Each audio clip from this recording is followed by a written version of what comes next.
Hey everybody, Dr. Meri Crowley. Thanks for watching. Now is the time. Today in the studio with me is Juan SAVIN. I'm excited to have him in here today because there's a lot going on. But today's program is sponsored by My Pillow. Mike Lindell has been a true patriot. In fact, I'm going to be in Washington, D.C. for the event that President Trump is putting on May 17th. So many of you, if you can try to get there, it would be great. Juan, I'm sure we'll bring it up. We'll talk about it briefly.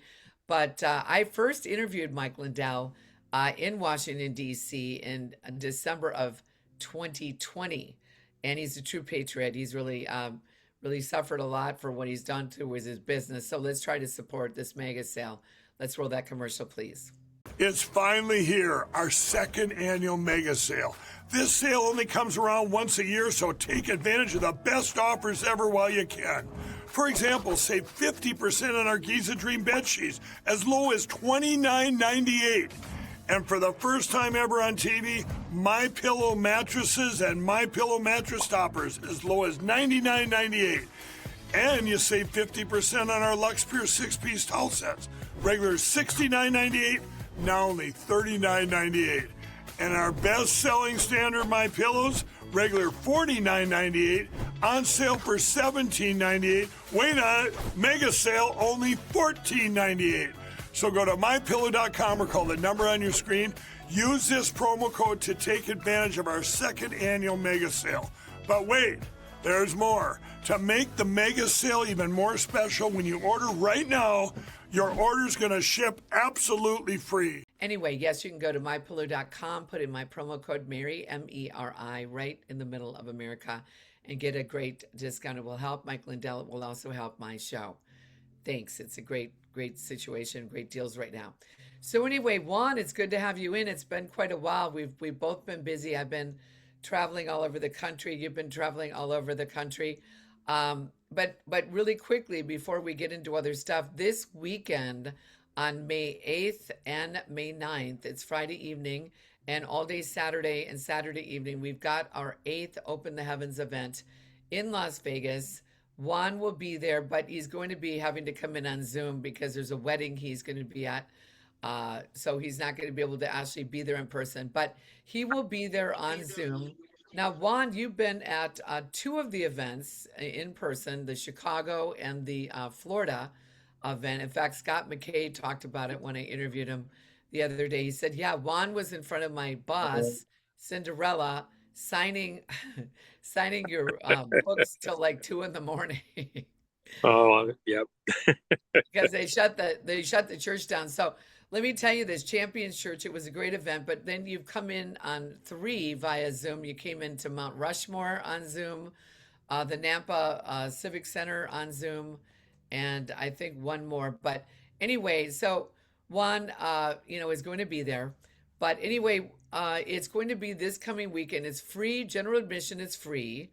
But if you want to get your VIP, we've really made it affordable, and I'm just going to keep it at the flat rate of $177. That includes VIP seating, which is going to be right up by the stage. There will be a stanchion between the VIP and the general admission. There's going to be a 2-hour, there's going to be, after the morning session, there will be a meet and greet. There's a beautiful upstairs restaurant called the Chop House. Juan, you've been up there, I'm sure, many times. Oh, yeah. Yeah. Yeah. Yeah, Actually, Ahern is really been coming through for events like this in Vegas. When everybody else was pushing us away and wouldn't let us use their facilities, rent their facilities, the Ahern stepped up and allowed us to rent their facilities. And Don Ahern, specifically, who owns this location, great patriot, has been just a huge support to the community. So, yeah. Well, and the situation is there's still some VIPs available, but we picked actually the greatest the greatest lunch. It's going to be steak, salmon, and chicken. It's their top of the line luncheon. So we're not going to feed you some salad and pasta. We're going to have a really great VIP buffet banquet luncheon. So you're going to want to get your VIP. You're going to get to meet a lot of the people Scott McKay, Louis Herms, Kathy O'Brien. We've got Dr. Scott Young for the first time, Larry Ballard, who's really got a lot of great intel. And we've got some people from the area. Sherelle Mendenhall ran for state senate, but also a former Mrs. United States. She's really incredible speaker. We got Ren Schuffman coming in from Oklahoma. And then Mark Messina, who is incredible. The 40K View on Sunday evening and his Friday night hub is just really exploding and blowing up. So some really great people that are going to be there. So go to marycrowley.com and register for free or get your VIP. There is still some rooms available at the Ahern special discount group room rates. So go there, and we hope to see you in Vegas, and it's going to be fun. So anyway, Juan, a lot's going on right now with everything happening with Iran. Now let's start out with that. What's just happened with Iran? They're pretty much striking Dubai in that region again. What's been going on in the Strait of Hormuz? It's not going to stop for the time being. I mean, the things I think you have to keep in mind: the largest or the fastest growing Christian population in the world has been Iran for the last several years, and arguably there's something going on in China and now London, in England, but Iran, especially when you consider this pressure within the Muslim community on Iran, it's a pretty interesting situation because the Christian leadership there has aligned itself against the Muslim leadership and has been successful even before this latest outbreak in putting in check much of what the policing and military authorities have done. But they've brought it to a head now. Something around 60,000 civilians have been killed since the first of the year. And what that has done has increased the outrage amongst the population to such an extent that the people in charge, the military and policing officials, don't have the ability to drop their guard with their own population. And that's a no-win situation. They won't survive long in this kind of situation. They're striking out still into the Strait of Hormuz. We blew up 5 of their little boats yesterday. It's kind of a one-way thing. They don't, within the leadership, they don't see a way to stop, because once they're out of power, there won't be a place found for them there. So they're on a one-way trip, win or die. And so they'll die. And that's the way it is. And the church population has been going to Indonesia, getting leadership training, things like that, for about a decade. They can't travel now.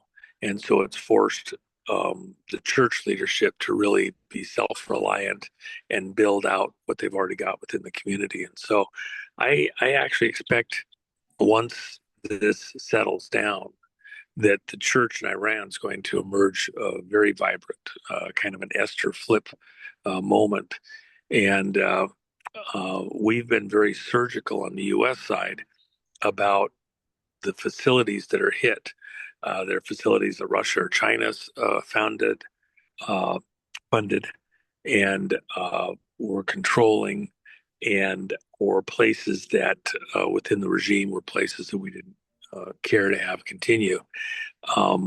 There will be resources available for the people as they come out of this, and what the president has done has been very, very selective as much as possible, so that there's a there for the people of Iran to pick up and start putting their lives back together when this is over. And the only other thing I'll add that's very hard for people, here in the United States maybe to understand, we're actually not in a huge rush to turn on the flow of ships in the Strait of Hormuz. We're talking one way, but actually doing something else. And the reason is, all of those trips were paying a toll tax for going through the Strait of Hormuz, but it wasn't going to Iran. It was going to the Commonwealth, to the Brits.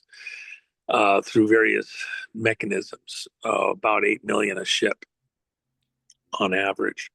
And I've mentioned to your audience, Meri, and other audiences, President Trump has two things that he intends to leave office on when he's done: honest elections and honest money. Um, the honest elections, we'll talk about that in a minute, including for Iran. But the honest money is really, what are we paying for?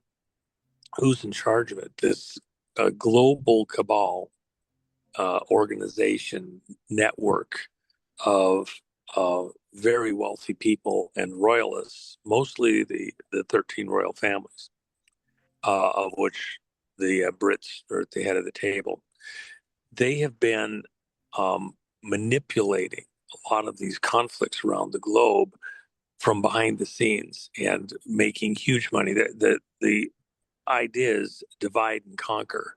So they get people fighting each other, and then they emerge on top of the whole thing. And in fact, by the way, the king or the queen, with Queen Elizabeth, sits at the head of the Masonic Scottish Rite operations. And if you go back in U.S. history, we had Albert Pike wrote what's essentially, for all intents and purposes, the Masonic Bible, the way it's used today. He wrote that in the 1850s.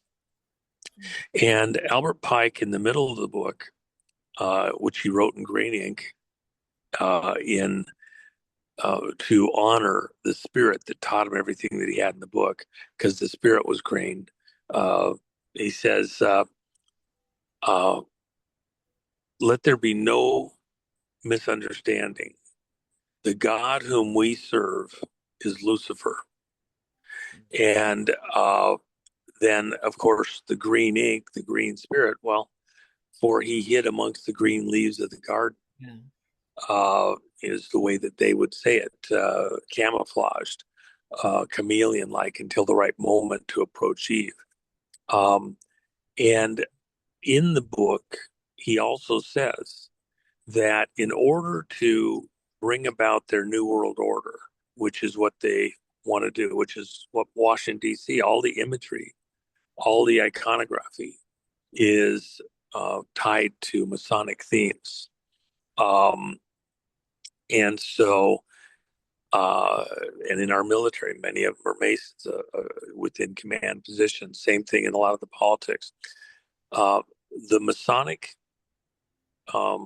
script laid out by Albert Pike is that it will take 3 world wars. Yeah. Think of it. We never had a world war in history that anybody defined that way until the beginning of the 1900s. And then a second world war defined that way. And we all talk about a third world war, which technically we won because we won the Cold War and the Soviet Union doesn't exist anymore. I would say the next one's the fourth one, but you know, the way they speak, they need 3 world wars. Albert Pike said that the third world war would have to be around religion in the Mideast. So the 3 Abrahamic religions would be brought to fight each other. Judaism, Muslims, and Christianity all claim their heritage back to Abraham. That's why what we have called the Abraham Accords, trying to bring peace in the Mideast, but it's a foil. They don't want peace. What they're doing is they're trying to set us up for a third war, which involves the whole world, at the end of which the Antichrist takes a throne in Jerusalem to bring peace and claims to have heritage into all 3 religions, which is the whole issue going back to Prince William and things like that I've talked about before. Now, the reason that's important right now is that Iran is caught in the middle of these globalista who want this war in the Mideast in order to set the stage for the Antichrist to take the throne in Jerusalem, to actually physically sit as a prince on a throne in Jerusalem, to regulate peace for 7 years. All of these events that we see right now, even though it looks like it's just Iran, it's really not. There's staging being done, and a lot of the players, including all through Israel and other locations, are in this hidden hand operation to set the stage, just like before World War One, events occurred that set the stage for a world conflict. Even before World War II, there was several things happened that worked together to set the stage for a world conflict. Uh, with all of that in mind, now we step back to us as a country here in America. And I think what everybody has to kind of take a breath and understand, we're in a spiritual war. They intend to divide us into these three primary groups for World War III: Muslims, Christians, Jews, divide and conquer. What President Trump is doing is he's taking the teeth out of that by the way that he's manipulating these things and cutting off the money flow into the region. If they don't have the shipping for the oil, they got to go other places. Well, we've got Venezuela opening up. It'll take some time. But the U.S. is a place that can supply the rest of the world. We have plenty of oil. People have no idea. It's a refinery issue in California, but we have plenty of oil. Wow. And so to kind of bring this all together so that everybody kind of understands what I was trying to say here. What President Trump is doing is not fighting just with Iran or Ukraine or Venezuela or Central Africa, etc. He's looking to take the teeth out across the globe for these globalista who want to bring us into a third world war that leads to a new world order, like George Bush Sr. said, new world order for the ages. 11 years before 9/11, he said that on 9/11. There's a machination, a plan that they're trying to bring to pass, and everything Trump is doing is trying to defund that and pull the teeth. Now, from a biblical perspective, many would say, but it's inevitable, it's inevitable, it's inevitable. And the only thing I would say in response to that is, having been on the front lines during the Cold War with President Reagan, many of us at the time talked amongst ourselves that Reagan bought us time. If you remember the Carter years, if you're old enough, and that's getting into a pretty older crowd within the audience, it was a very doom and gloom kind of a scenario. We felt oil was at the core of it at the time, by the way, and oil prices. And all the players involved, same players, same families, were involved back then. But the way that Reagan operated shut down these globalist operations, broke their legs, if you will, so that they couldn't function, put them on crutches. They didn't go away, didn't finish the job, but it bought us time, arguably bought us 40 plus years, but here we are now. That's the situation today where Trump is trying to do similar. Will he get us 40 years? I don't think so, but he might get us a decade or something close to that before they will. This is, on a path. We're fighting a world war, not using missiles as much as using the finances and the stuff there. So, and just to interject, Juan, as you had said earlier, this is a spiritual battle. And even this Open the Heavens, the last one we did before this Vegas one was in San Francisco at a Scottish Rites Masonic Lodge. Now, we got some pushback on that from people, but we knew exactly what we were doing. God actually told us to do it there. And, the lower level Masons, as you know, Juan, don't really understand what's happening, that they are worshiping Lucifer or Satan. The 32nd and 33 degree Masons clearly know what they're doing. So what we did in San Francisco, we set up a 24-hour prayer team starting at 9/1 to 11/1. There was something that shifted in the atmosphere. We know it. I won't get into that. And that's what I believe is going to happen in Las Vegas because it is a spiritual battle. And God has told many people, including myself, that there is going to be another great awakening. Now, the movie that just came out, A Great Awakening, the story about George Whitfield, who came from England. And did you see that movie, Juan? I The did. It was an unexpected pleasure. A lot of times, these types of movies, it's hard because of funding, Yeah. editing, everything else. I thought it was outstanding and kind of above most similar types of Yeah. movies that tend to drag for me. I enjoyed it tremendously, Well, the reason and I so did bring it Jen. up, that was before many of these, a lot of great awakenings happen right before great conflicts. And I believe that we are primed, and there is people all over the world that are accepting Christ, and there is awakening all over the globe right now at a very significant ratio. But that's where the prayer comes in, and that's where, as we come into these places, we take authority. And at the end on Saturday night, we actually have everyone come together, and what we do is we decree and declare Psalm 24, where it says, "Let the King of Glory come in." And we even have something called a fire tunnel where we have everybody come through, where they're prayed over and literally being sent out to go and into the world as Jesus told them to do, and go into all the places and take it back. So that's the theme of what I'm called to do. The next one we're going to is in Minnesota. That's where I'm from, but you know what's happening up in Minneapolis and in the Twin Cities. So we just listened to what he's saying. So one, there's a lot of things happening. We know what you just tried to say, that what's happening with, you know, this Masonic Lodge and with England. Now the king and queen were just over here. What did you take from them being over here with President Trump? One.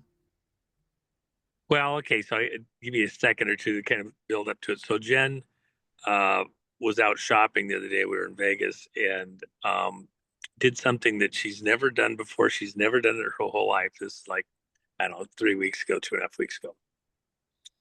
And she saw some snakeskin shoes and it hit her that, well, we're supposed to step on the head of the snake symbolically if I'm wearing snakeskin shoes because I've got some snakeskin boots, and she why are we wearing snake? It's because I'm stepping on the snake. I made him you know uh, uh, you know come to heel. So Step on serpents and um, scorpions and overall power of the that's devil. right. Yes.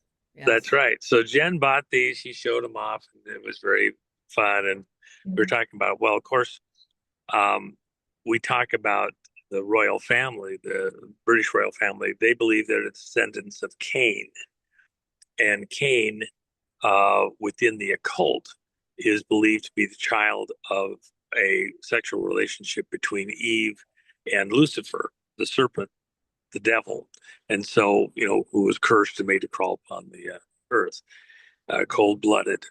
And so there's this reptilian theme. In fact, people, when they talk about the 13 royal families, within the families, they laugh about the fact that people are looking for space aliens, and they are hidden and walk amongst us as the reptilians in these royal families, or the Cain families, the Cains of the earth, the kings of the earth, Well, you know, is this Juan, theme. and I'll just say this, I don't want to interrupt you, but so I've heard several people have seen Queen Elizabeth that actually morphed into a reptile, a reptilian.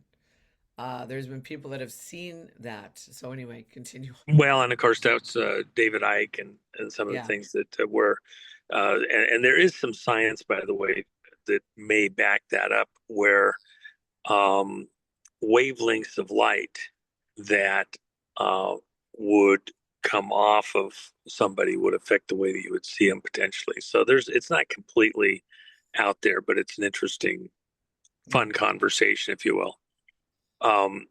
Their actions certainly um, reveal much of how they think and who they are. But in meeting and walking through the grass, meeting King Charles and Queen Camilla.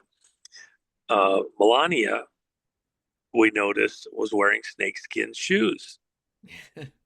And they're almost identical to what Jen bought. I mean, they're just like, and it's like she was almost, on the same wavelength or something as Melania.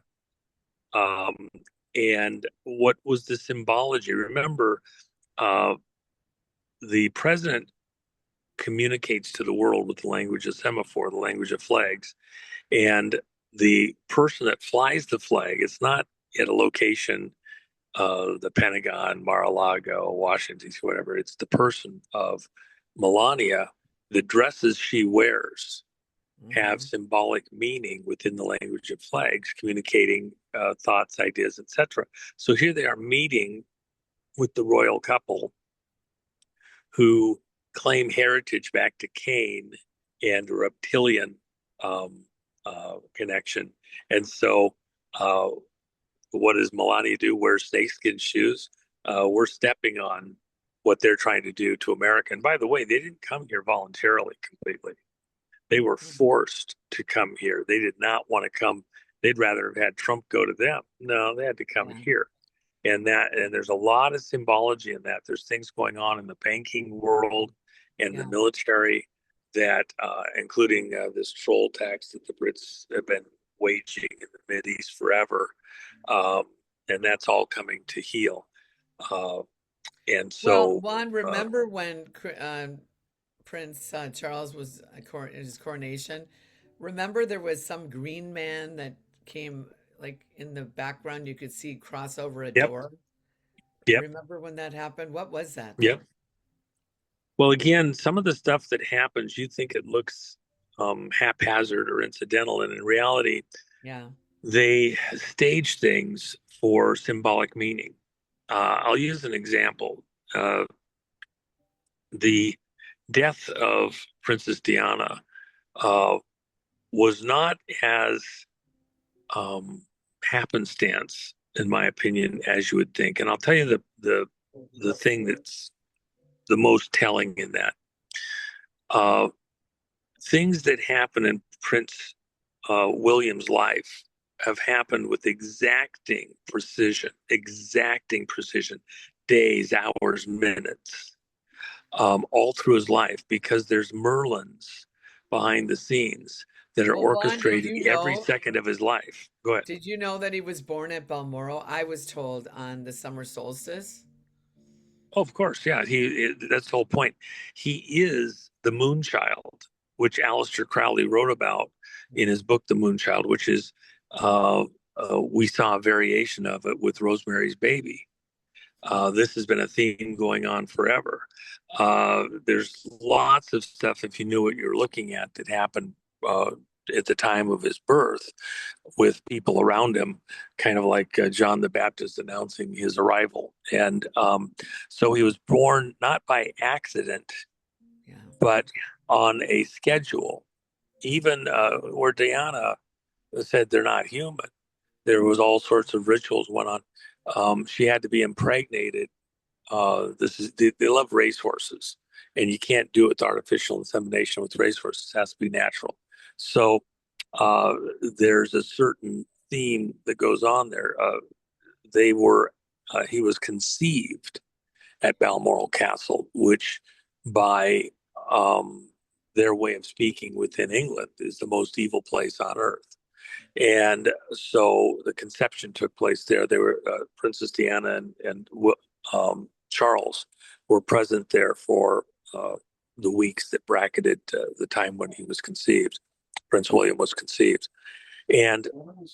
But when Diana died, just to get this one little thing on the record, that day, Prince William was 5,550 days old. And then on the day that she was brought in the casket, crossing exactly in front of William and Harry and Prince Charles on the street as it went out to join the procession, They were staged in a very precise location. Everything was done to the second. Um, and remember, he was 555 days old when she died. Five is the number of death to enemies and defense in the occult. Every number has two sides to it. Within the Judaistic Christian way of interpreting the numbers, the way that God lays them out in the Bible, five is also a number of grace. So there's two sides to it.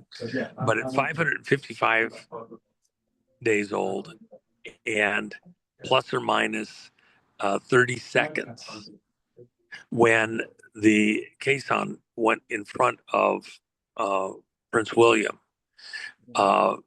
literally 5,555, and Well, and today is May 5.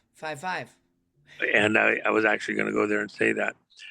So there's but Christians, Yeah. five is the number of grace. Grace. Okay. And so you can look at within what we call the Bible code, the numbers and where they fit in. God does everything with exacting precision. The devil wants to mimic that and or even twist it or own the numbers himself. For example, 17 is the number of victory. The book of Esther is the 17th book in the Bible. It's about the flip, the reversal. But both sides want to own the victory. So you'll see 17 used by the good guys and the bad guys, all trying to own that. And in fact, we have this event in Washington, D.C. coming up in a few days. It happens on 5/17. A very crucial flip day. The other thing is that day is 49 days from the 4th of July, including the 4th of July date. 7 is the number of completeness. 7 is the number of the week that God's chosen. 6 days he labored, the 7th he rested, not for his benefit, for our benefit. And so in the Jubilee years, you would labor 6 years in the fields planting. This is an agrarian society in that time, Old Testament like that. And so 6 years you would labor. The 7th year you let your land rest and you didn't plant. Right. And then you'd resume, just like a work week and take a day off. Every 7th week of years, in your 49th year, you would take the rest, but then you would take an additional year of rest, which was called the Jubilee year. What President Trump is trying to send the message on for May 17th is that we're going to begin our Jubilee year on July 5th. And this next year, starting July 5th, is our Jubilee. And what happened in the Bible in the Jubilee? You never sold land from your family's heritage, your inheritance. You essentially leased it out until the next Jubilee year, and then everything returned to its original owner. So it kept a cap on pricing, because anybody that's considering selling land or buying it would consider until the next Jubilee year when it had to be returned. And so you couldn't price it out, forever. It got returned to the original families. And in a Jubilee year, by the way, 1917 is when the Balfour Declaration was signed, allowing that the Zionists could buy land and set it aside with the idea that eventually they would want to proclaim themselves a nation in a restored Israel. In 1947, 30 years later, Israel declared itself a nation. It was recognized by the UN in 48, but in 47 they declared themselves a nation amongst the Balfour Declaration, and that was in the Palestine district controlled by England. In 1967, 50 years later, Israel captured Jerusalem in the Six-Day War. Yep. And that was the 50th year. Well, in a Jubilee restoration kind of a mentality, they got it back. Now, the only caveat that I would throw in there is that the people involved all the way through there were not Christians or Messianic Jews or whatever. This was arguably the cabal that set all of this up within those Masonic themes, within these globalista themes. Why? Because they were setting up Jerusalem to prepare the region for the World War III that they have envisioned. And it started in 17 with the beginning of World War I with the Balfour Declaration. This was all part of a much larger scheme. And I would even add, for example, the Rothschilds and the Rockefellers had much to do with all this Balfour Declaration, Rothschild operation. The UN was a creation of the Rockefellers. And then to recognize Israel declaring itself a nation in 48 was part of this trying to set themselves up as this globalista police state system that's outside the realm of individual nations to rule from the UN. What President Trump is doing is undermining all of those efforts to orchestrate us and bring us to a prepared table to begin World War III. And I would argue to buy us some time to prepare to come against that. And by the way, I've mentioned this before, but I think it's a worthwhile thing to mention right here.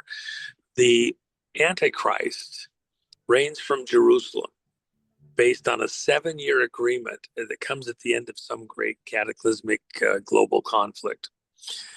It's a 7-year peace agreement, but halfway through the peace agreement, the treaty is broken. And it says that the Antichrist has to flee the throne to save his life. Well, most people have a Hal Lindsey type perspective on within the U.S. what that period of rule and reign. You're talking about the book. Shut up. Juan's talking about the book, just to interject everyone, The Late Great Planet Earth, that came out, and a lot of the people in the Christian culture got into this rapture mentality that everybody was going to be raptured out and we could just kind of lay back and not do anything.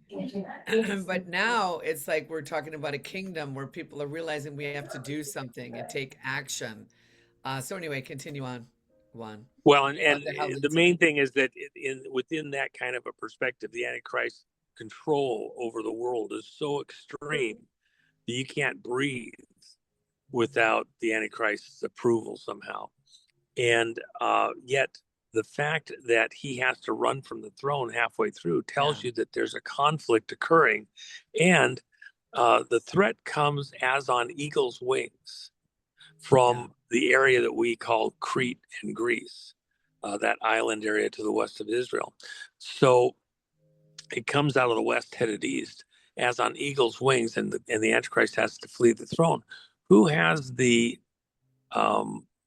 power?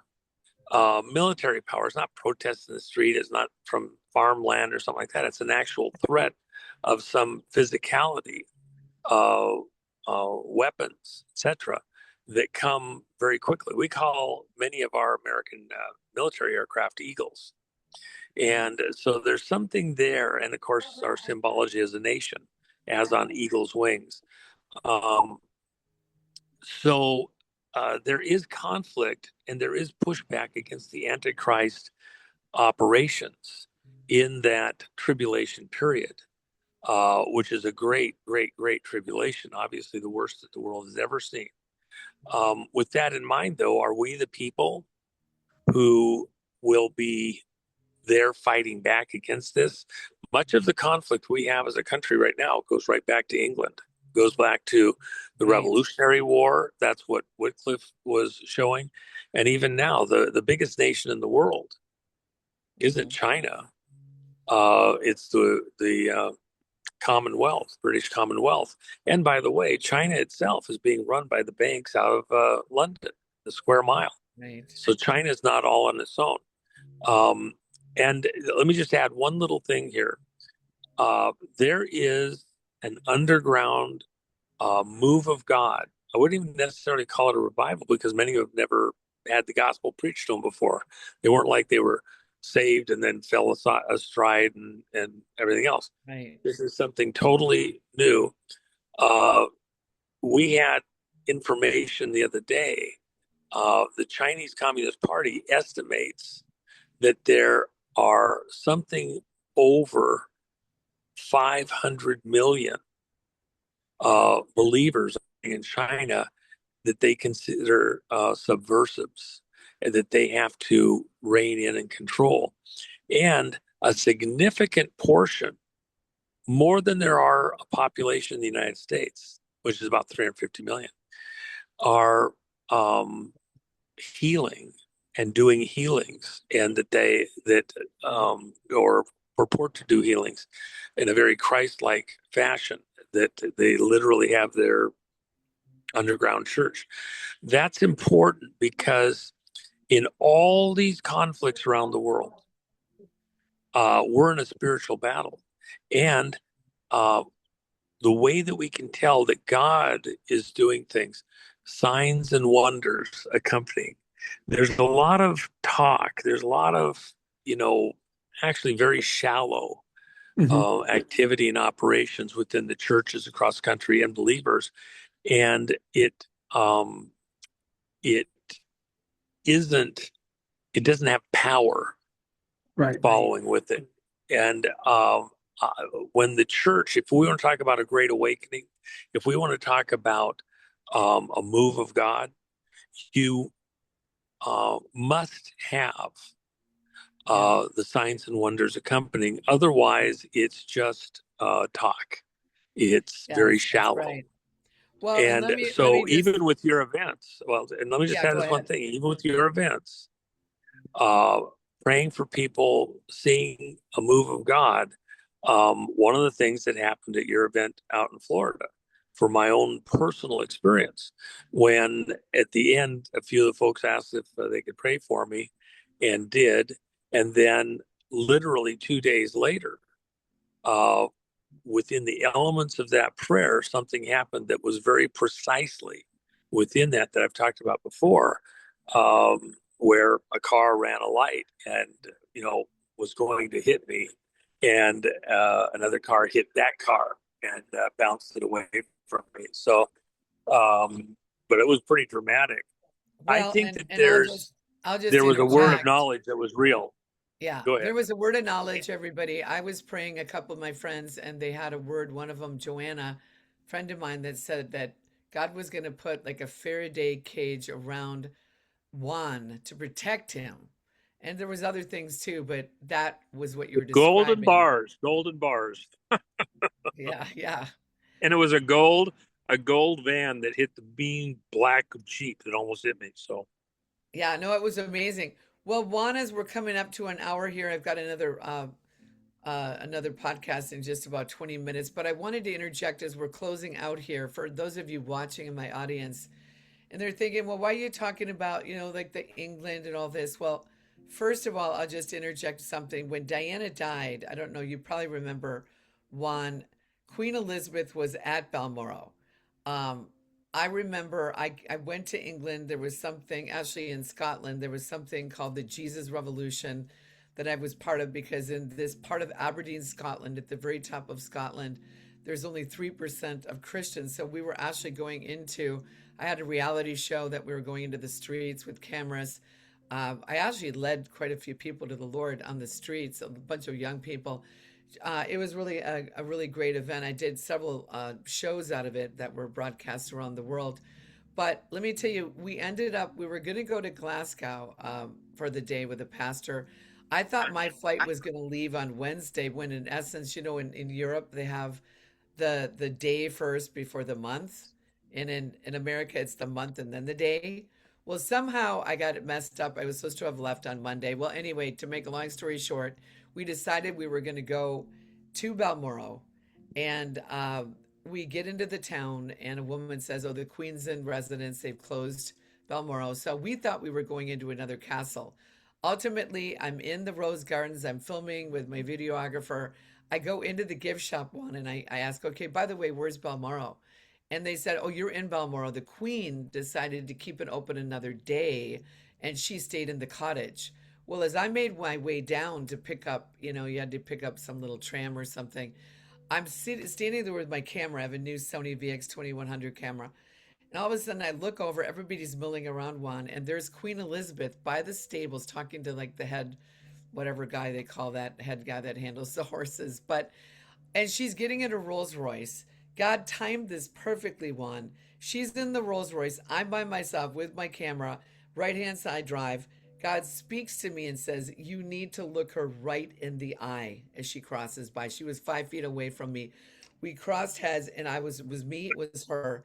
And God said, "This is the changing of the guard." So I believe, Juan, as we're coming up to this time in history, that we are at a changing of the guard. Some of my family tree goes back to King Richard the Lionheart, the Plantagenets. And I'm telling you that the Lord, I feel God's heart right now. There's many of you watching that have gone through great battles, and that we are in a battle. We're in a war. But remember, he said the battle is not yours, it's his. And so we just do what we hear him say to do. And this event in Las Vegas, he told me, Juan, is a showdown.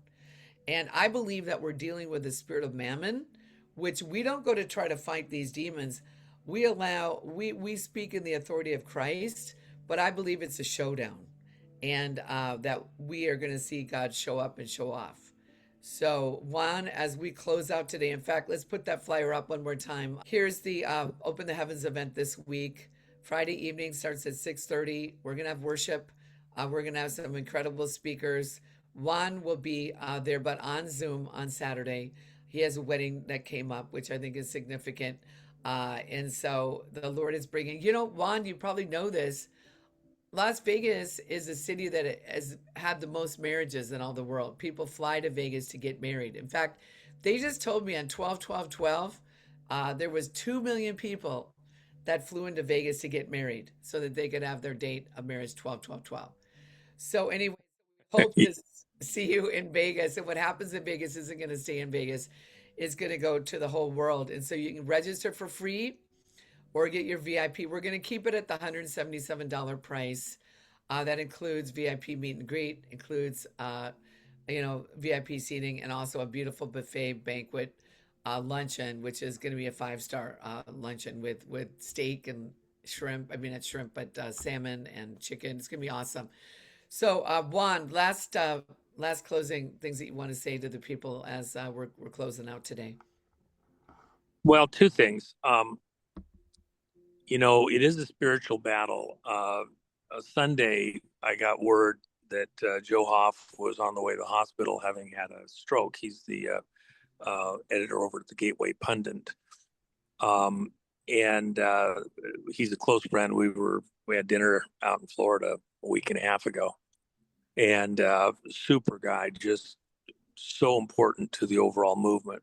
The stroke was severe enough, and he was concerned that the 911 wouldn't get to him in time. So he literally, in the middle of having the stroke, got his clothes on, went out to his car with the help of his 11-year-old son, and drove to the hospital using his left foot and left arm to push the gas and the brake and all that, because his right was paralyzed. So he's being treated now. And of course, then later in the day, we heard that Rudy Giuliani was being treated from some type of a poisoning event, potentially out of a food poisoning or something. They didn't expect him to make it at the time. He didn't expect to make it. He had last rites given to him by a Catholic priest. We're in a spiritual war. When my chief of staff, Matt, was talking to Professor Clements that morning, who's also very close to Joe Hoff, first thing I said, well, it's a spiritual war, we got to pray. First thing that Professor Clements said, it's a spiritual war, we got to pray. That was important to me and for you and your audience in this way. The instant response, the first thing that came to mind was we're in a spiritual war. I think that's the way we have to think. We have to condition ourselves to respond to these attacks. We've battled not against flesh and blood, but against principalities and powers of darkness in high places. We're being attacked, and this may look individual, separate, unrelated, and yet the enemy, the devil himself, is not winning on so many different fronts right now that they have to attack a different way, and it's physically. So we should be praying and considering that, including healing. Rudy Giuliani's recovering nicely, even though they didn't think he'd make it. We come against the devil and his ways, and I would say that during this meeting on Saturday, those that have physical needs, we're going to pray for them. We're going to remember that, because the army of God needs to be full force with power. You know, the word power that we see in the scriptures, at the time that it was written, New Testament, uh, it was the corollary was the Roman army. And the Roman army's way of operating, very Genghis Khan like, a wall of soldiers would march on you, and there was no turning them back. There was no stopping them. They would just march right over you. That was the type of power that was envisioned, a heavenly power that once engaged was invincible. Our biggest fault, probably within the Western Church, in a common theme, is the inability, unwillingness, or lack of knowledge, understanding that we must exercise power in the spiritual realm. Yes. Even a lot of the criticisms of President Trump, power is wasted if you fail to use it. We have power that we are not using that has been given to us. We're looking for God to do stuff, and God says, I gave you power. He gave Adam and his seed authority over everything that creeps and crawls and moves upon the earth. Every virus, every bacterium, every disease, every demon is subject to the power that God already gave us, the authority God already gave us as children of Adam and the second Adam, Christ, where everything that was stolen was restored and renewed to us. So as a body, we must come against evil wherever we find it. And there's a certain symbology, even in Vegas, a city where people gamble, they roll the dice incrementally, sometimes all in one shot. How are we operating in this world? Are we doing it as a game? We risking everything for the wrong stuff? There's some divine direction, insight that we need to have and exercise. And just one last little thing for those that are thinking about Antichrist themes, this moment in the history of the world, I would suggest that those that want to do a deeper dive, it's for maybe more mature people a little bit. Go read the work of my friend Cal, Kal, Donnie, Dani. That's his pen name, and he wrote only 5 pieces. That's all he wrote. Cal Donnie's Blogspot. The most important one, in my opinion, is the occult numbers of Prince William. Prince William's Occulted Numbers by Cal Donnie. And understand that what you're reading there is his dissecting for everybody to see and understand what the wizards, the Merlins behind the scenes are doing to orchestrate a certain perception of world events, all built around this Antichrist theme. And make your own evaluation. I think Cal does an amazing job. I wish I could claim credit for the work that he's done. He's such an incredible person, understanding some of the mysteries behind the scenes that the other side is working with and trying to fool us all with. So anyway, I look forward to visiting with folks on Saturday. I wish I could be there in person. As you know, behind the scenes, I tried to even adjust things so I could fly in just to finish the day out with you, but it's just not possible. And so I'll look forward to the next time in person, but this time I just couldn't make it. But I'll still enjoy visiting with you. You got Sheila Holm coming in. And by the way, the food at the Ahern, you know, the catering there they win awards as the best catering operation in Vegas, one of the top ones. So their food there is really outstanding, and so people be getting a treat with what you've done. Well, listen, Juan, thanks for coming on. Thanks for watching. Now is the time. Remember, 50 days after Pentecost, after Passover came to Pentecost, they call it the counting of the Omer. And we're coming up to Pentecost, which is actually going to be May 22nd, depending on the calendar you look at, May 22nd or 24th. So we're coming up into the season that when Jesus told the disciples to wait until they're endued with power from on high, when Pentecost came, it was actually the day that Moses was given the Torah in the Old Testament. But in the New Testament, they were received the power of the Holy Spirit. It's what changed the whole world upside down was the power of God. And that's what we need to operate in is the power. Lay hands on the sick, see them recover, cast out demons. Freely you have received, freely give. 12 men turned the world upside down. And I believe that's what we're going to be doing together as a team, not just us. All over the world, there's people praying. We're part of the body of Christ or the ecclesia.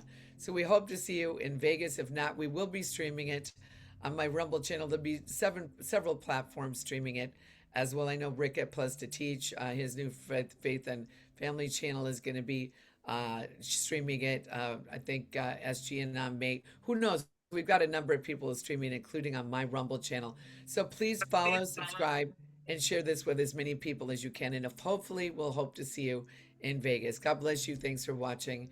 We'll see you soon.